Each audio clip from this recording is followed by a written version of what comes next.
What makes for a successful team leader? An interview with Lieutenant Junior Grade Joe Gills of the United States Navy. Only here on the People Scientist Podcast.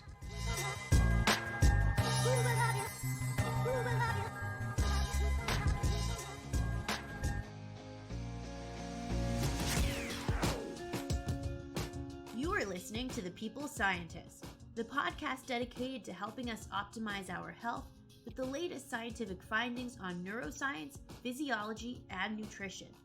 I, your host, Dr. Stephanie Caligiuri, a nutritionist, physiologist, and neuroscientist, will be here with you every single week, bringing us information to ignite our thinking, to help us be one step closer to the healthiest we can be.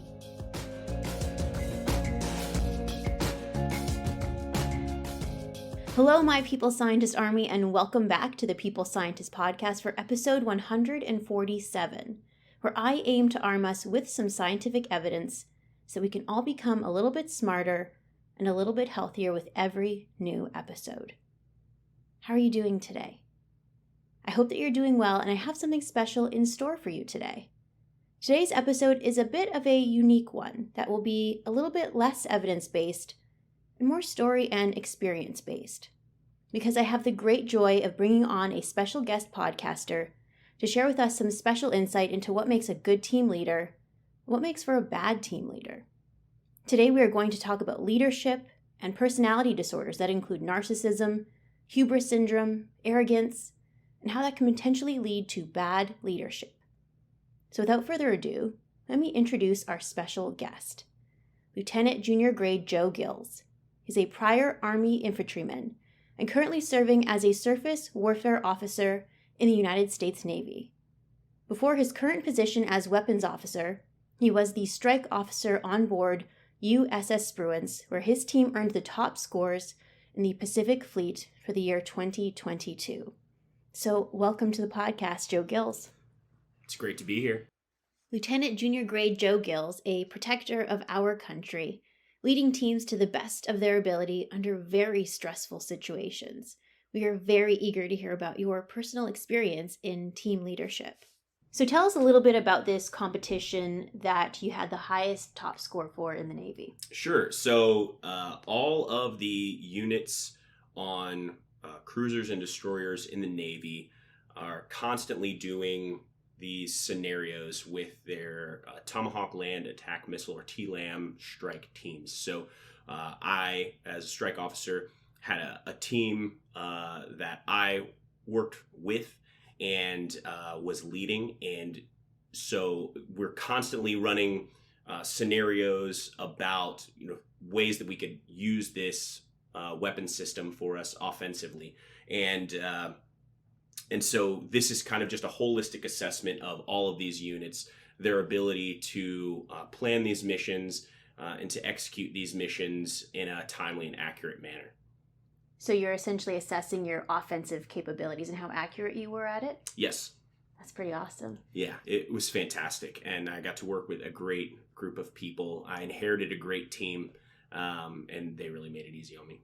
So tell us a little bit about your team. Sure. So my team is generally going to be made up of 5 or 6 people, depending on the makeup. And they're going to be planning all of these things, and they're going to actually execute the tasking that we are given from a higher authority. So my job is to manage those team members and make sure that that everything that they do is done in an accurate manner, so that when I send it up to the commanding officer for final approval before we go ahead and shoot this multi-million-dollar missile, then it's done correctly, and we're going to hit the thing that we mean to hit.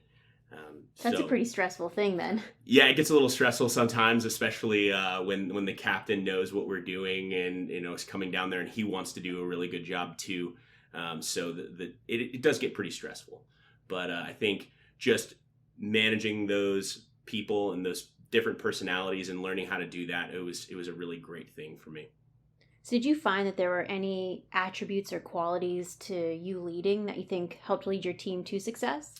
I think honesty is a big one, just being honest with your people. But for me, it was allowing the people underneath me to flourish. I felt like if I, in the beginning, I think when you do anything, whether that's a team sport or whether that's something in the military, the first few times you try it, you're usually terrible. And then especially when you're, integrating a ton of different people to it, different personalities, different backgrounds, different experience levels, you're not going to be proficient as a team the first time around. So when I started, I really wanted a tight grip on the people and a tight grip on what exactly they were doing.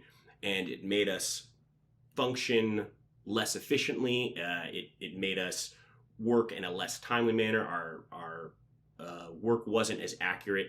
And I found that once I was able to step back and let people work, then we were much more effective. I think some people really just want to be left alone in their corner and they just want to do their work. They know what they need to do and you just need to let them do it. And some people need a little bit more reinforcement. They need a little bit more praise and sometimes just need a little bit of that confidence boost, to know that you're behind them, you're supporting them. And I think once you can identify that and let these people have what they need to be successful, then you can be a successful leader.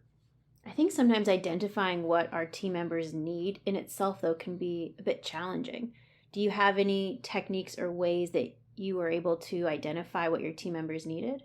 I think being around your people is a big one. I mean, you can't expect to know what people need without being there, being in front of them. So being somebody who's available and being around your people is huge. The other thing is having that open mind and that open line of communication and constantly trying to communicate with your people. Like I said before, some people need a little bit less input and need a little bit less of that communication. But some people, once you find that thread and you feed them a little bit of, hey, we're talking, there's small talk, I'm getting to know them and they seem to want more, or, they're down at the end of the day, but a compliment like, hey, I see how hard you're working. I see what you're doing for me. I see all the hours you're working, the effort you're putting into this. I really appreciate what you do. And you kind of see them light up after that. I think if you can see that and identify it, recognize it and follow that, then I think it makes it a lot easier. So you're essentially saying that leadership needs to be personalized to each individual team member. Absolutely.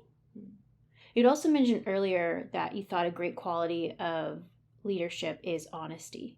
Can you speak a little bit more about that? Sure. I feel as though if you are honest with your people about your intentions and about the why behind what you are asking, that it makes everything a lot easier. It makes the really tough demands, makes them want to jump to do those tough demands a lot more. I think if they don't understand why, or they are question your intentions, then sometimes when you ask them something that's specifically difficult, they're going to be like, well, why do I have to do this? Why do I need to do this? Why do I need to take the extra time out of the day? All this extra effort, all this extra time here at work when I could be someplace else. They really want to see that there's a reason behind it. So sometimes it's got me in a little bit of trouble, but there were times when I would just be very, very blunt and very upfront. We're doing this because somebody above me said that's the reason. But I would try to provide a real why as often as possible, because then when there was something that was, kind of, hey, we just do this because it's what we do, then they would say, okay, you know what, we got to get it done. He wouldn't lie to us. He wouldn't mislead us in this, that this is important when it's not important. And so identifying also what is important is another big thing. I think a lot of leaders really struggle with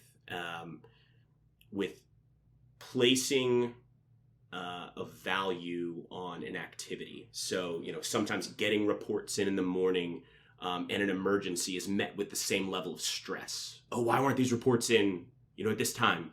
And it's made to feel really important when really it's just a slight inconvenience on the leader. And if everything feels this extreme high stress intensity, then nothing is intense. I think meeting all of these different things that come at you with different levels of intensity and the correct level of intensity, I think your subordinates really feel that. So grading their tasks by level of importance Yes. is key. Absolutely. I really respect that approach, the honest approach. I would imagine, too, that the tasks that you and your team had to do were pretty stressful and would be done under duress. Do you have any tips on how to have great teamwork or to lead a team in particularly stressful situations? Yeah. So, things that must be done under duress, I think you have to plan for in advance as much as possible. Obviously, you can't see everything that's going to come in those moments, especially in moments of crisis. But planning for it as much as possible and having those pre-planned responses ready is something that everybody needs. So, there's that old adage that, a plan doesn't survive first contact with the enemy. Mike Tyson said something a little bit more aggressive in that regard, but it's, it's true. But you also need to have a plan going into anything. So taking this further back to the Army, what we would do a lot of times were stress shoots. So they would put you under some sort of physical duress, really get your blood moving, really like put you through a very, very tough physical time period. And then immediately after that, you would have to go and engage a target with your weapon system. And I think that made your immediate response a little bit better, so that when your blood was pumping, your heart was racing in these moments, it made you shoot more accurately, as opposed to, hey, all of these are in super controlled environments where you don't really have a plan. They would also do it with artillery simulators, just like making this really loud bang and then making you respond to it. And there's this kind of craziness and chaos the first few times that you do it. But once you plan and practice how you're going to respond, then you do it more smoothly, more controlled, and you really do kind of fall back onto what it was that you focused on in training. So the Navy has a lot of this too, especially when it comes to firefighting, when it comes to, we have pre-planned responses for everything. And I think that's good. It's good to practice on those. It's not always good to rely on a list, because you want to have something in your head that becomes muscle memory. But it is really good to go into this with a plan. I wonder then how we could apply that knowledge to a workplace that's different from the military. Like I suppose like in a law office or an accounting office, for example, or even in a research lab, just having some plan of, hey, if this experiment fails, if we don't get these documents on time, what is our contingency plan? Right. I think obviously you want to plan as much as possible, and make sure that you have all the different aspects of what could come to pass, as many of those things planned in advance. There's some things that, obviously you can throw a wrench into anything, but yeah, I think in non-military or non-combat related environments, I think just ensuring that anything that could be identified as a crisis, you have a plan for what that looks like. So in a lab, in a law office, what is the absolute worst case scenario? And you need to have a plan in place for that. And you need to have immediate reactions for what you're going to do and what each person in there is going to do. So if you have a team, hey, in the moment of crisis, what are we going to do? And I think a lot of places have this. If you work in, we work in a hospital, you work in a lab, I'm sure you guys have, hey, this is how you leave the building in the event of a fire. The fire is kind of the worst case scenario, but you have a marker on the wall that says, hey, this is how we get out of the building. And so even having that identified, and even though you don't think about it every day, having that plan, on the back wall where there's an escape route, that's important. And so I think we see this a lot and we do this a lot. We just don't realize that we're doing it. Mm-hmm. And I remember I can think back on when I was an undergraduate student. Over the weekend in one of our research labs, there was a fire. And a lot of the research staff had lost their computer equipment and their backup drives.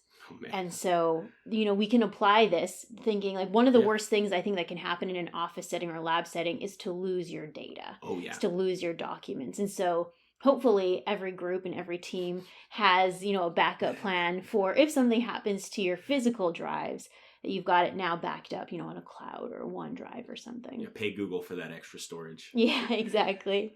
I think, although, I said before, I think we do this on a daily basis. I think what I'm advocating is for us to do it on a more conscious level. I think we kind of have plans and, if something bad happens, and we need to call an ambulance, we'll call 911. But having a backup plan that's real and is significant in what you specifically are going to do and being conscious about that effort is what makes your team able to survive crisis and able to function in crisis. So I think that's more what I meant, being conscious and cognizant of those choices. So if you had to summarize like a few attributes that you thought made for good leadership, you would say honesty, Flexibility, yeah. Making personalized mentorship, like reading your people and seeing what it is that they need. Yes. And planning for stressful crises. Absolutely. Yeah. So how about bad leadership? Like, what do you think are the attributes of bad leadership and perhaps how we can avoid them? So if a good leader is somebody who is going to tailor their leadership plan to the individuals and lead their people as people, somebody who applies broad strokes to everyone, super generalized leadership plans that should apply to the swath of diversity that you have that exists in our world and in our workforces today. I think going at it as if we are all a monolith is a problem. If you act as if every one of your employees or subordinates or colleagues is the same, then you're going to fail. You're doomed to failure. People, we don't think the same, we don't perceive things the same way, and that's a good thing because it's helping us have all of these varied perspectives and it's helping us see every aspect of a problem. So I think a leader who really just treats their subordinates or their employees with that broad stroke, that broad brush is a problem. And somebody who's self-interested, somebody whose leadership style is, I'm just trying to get to the top and I'm climbing my way to the top and I don't care who I have to crush on the way there. I think there's a lot of that in every industry.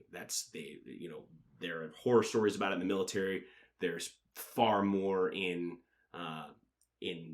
academia and in private companies everywhere. I mean, I'm sure we've all heard of CEOs who are kind of jerks and did whatever it took to get to the top. I think those are bad leaders. And even though they're technically successful, they're not good leaders.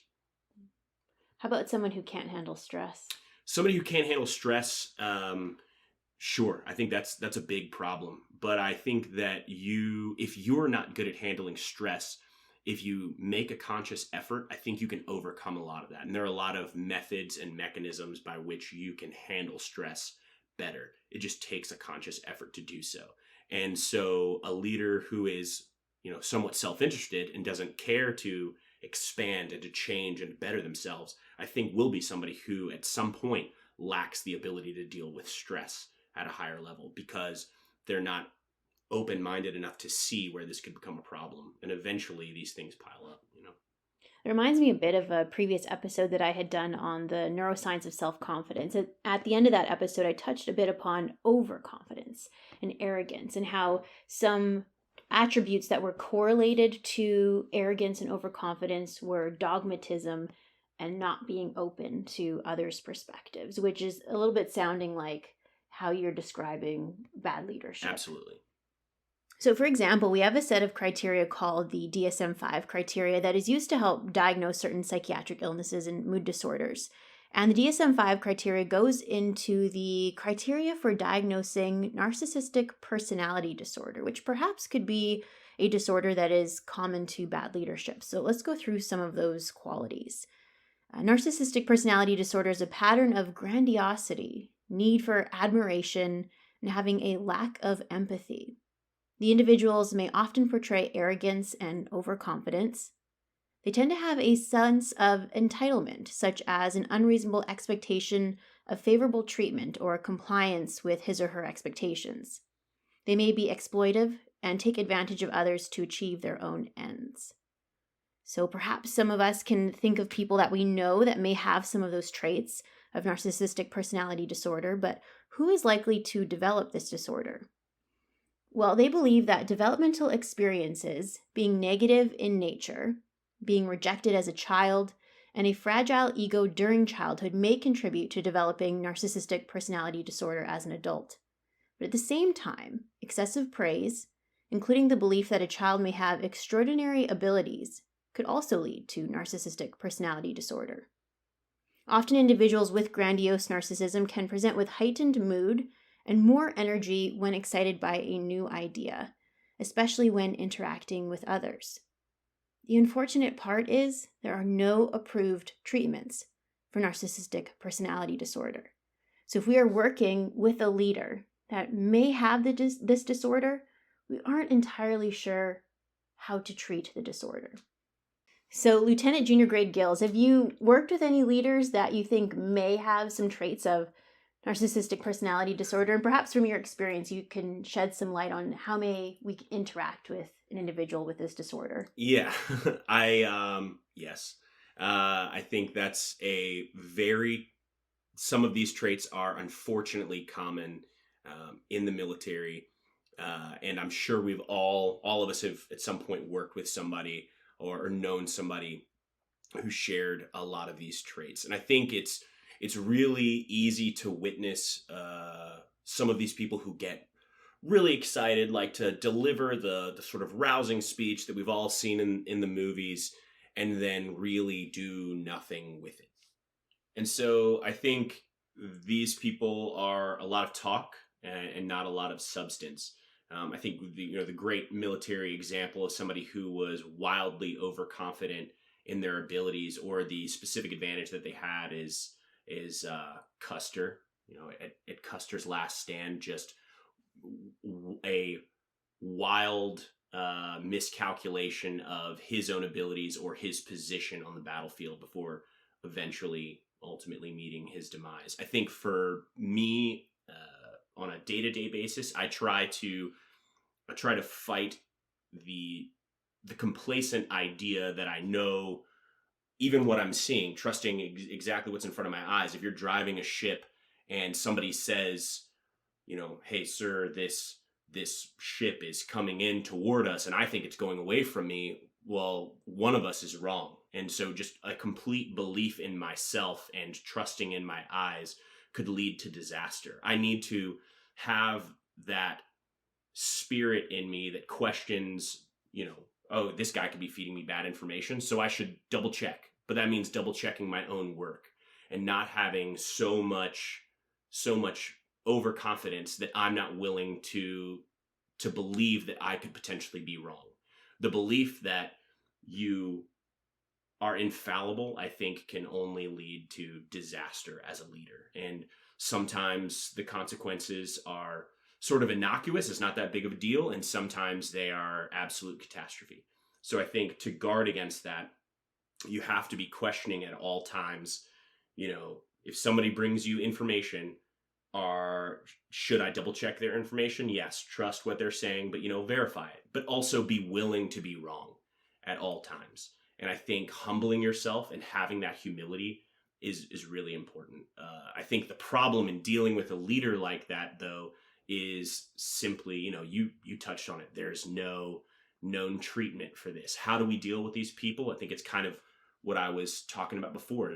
You have to take them on a case-by-case basis. Each one of these people, these individuals, even with narcissistic personality disorder, is not going to be, they're not going to all be the same. And you can't paint them with that broad stroke brush.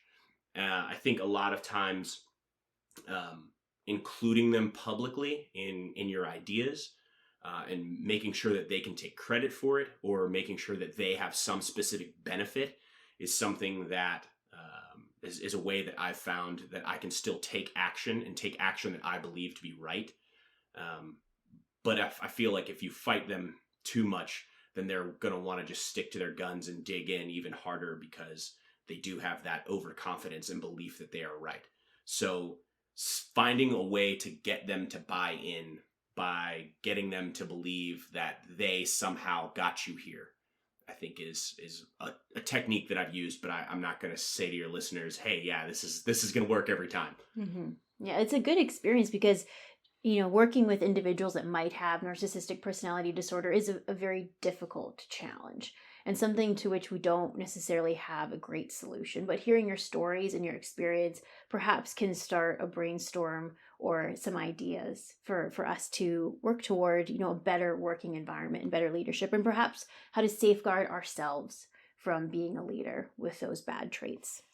One other thing that I was interested in when I was looking at overconfidence or arrogance was hubris syndrome.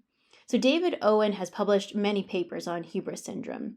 Now, hubris syndrome is associated with power, and the syndrome is more likely to manifest itself the longer that someone has the power and the greater power that they exercise. So often we might see hubris syndrome in politicians. Individuals with hubris syndrome tend to see the world as an arena in which they can exercise their power and seek glory. They are likely to take actions that will result in them cast in a good light and choose actions to make themselves look good. They tend to talk about what they are good at and are preoccupied with their self-image. Usually the symptoms stop when the person no longer has that power and is less likely to develop in people who retain personal modesty, remain open to criticism, and have a degree of cynicism or well-rounded and developed sense of humor, which is speaking to the same attributes that you had said could help safeguard against bad leadership and overconfidence. Yeah, I think that if you are constantly humbling yourself, and if you surround yourself with people that have a good sense of humor and help to humble you, that's definitely going to help you out. I think that anytime you get focused on your self-image or focused on personal glory and not the people that you are leading, then you're doing everyone a disservice, and even eventually yourself.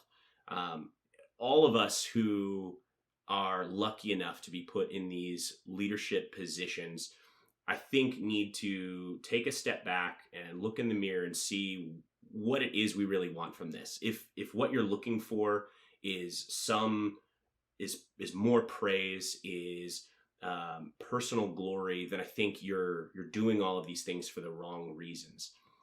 Leadership should be about becoming a servant and serving the people who are your technical subordinates or your employees, and doing all that you can to support them in their careers and their paths. And I think that's how you become a great leader. I think that if you follow that, then sure, the personal accolades can come. Because if you have a great team and you support your team and you ensure that they have the capability and the elbow room to exercise all of their talents and use their intellect to the maximum ability that they have, then I think that you're going to reap the benefits of that. Inherently, you will reap the benefits of that. That shouldn't be your goal, but it will happen. So don't aim to serve yourself, aim to serve the people that you're leading. And I think that you will be successful and they will be successful in tune. I absolutely love that. And I think that actually might be my favorite suggestion that you've given on how to be a successful leader. That when we are granted the gift or the opportunity to lead people, to realize that it's not about us necessarily, or not about us obtaining glory, but it is about us serving our people. So lastly, I want to touch a little bit upon this topic of competence versus confidence. So confidence or self-confidence is our perceived ability to do something with success, but competence is our ability to actually carry out something with success. So I would assume a good leader must have a certain level of competence as well. Wouldn't you agree? Absolutely. I think if you don't know what you're doing and you don't know what you're talking about, then you will not be able to lead people successfully. I think for me specifically, in my last tour, one of the schools that I got to go to before I went to lead this group, I was very lucky to go attend. I got to actually sit in the seats and do the things in each one of these scenarios that eventually all of my sailors would end up doing for me and with me. And I think that was really great because I got to see from their perspective all of the different the stresses and the time crunch that they were under, and actually do those activities. And so I think that going into it with that background, and also being prior enlisted, albeit not in the Navy, helped me bridge the gap that I think is sometimes there between leaders and their subordinates to their employees. But knowing what you're doing and knowing what you're talking about, people know immediately if you don't know what you're talking about, especially people who are subject matter experts. So if you think you're going to go into a field and you're going to just be able to BS your way through it and not know what you're talking about confidently, it's just not true, especially when you get into really technical occupations. And so for me, I kind of had that feeling when I went in and when I was going to lead for the first time, like, oh yeah, I got it. I have this background as an enlisted guy. It's not in this area or this field, but that's enough. That'll be enough. And I just didn't realize how much I did not know.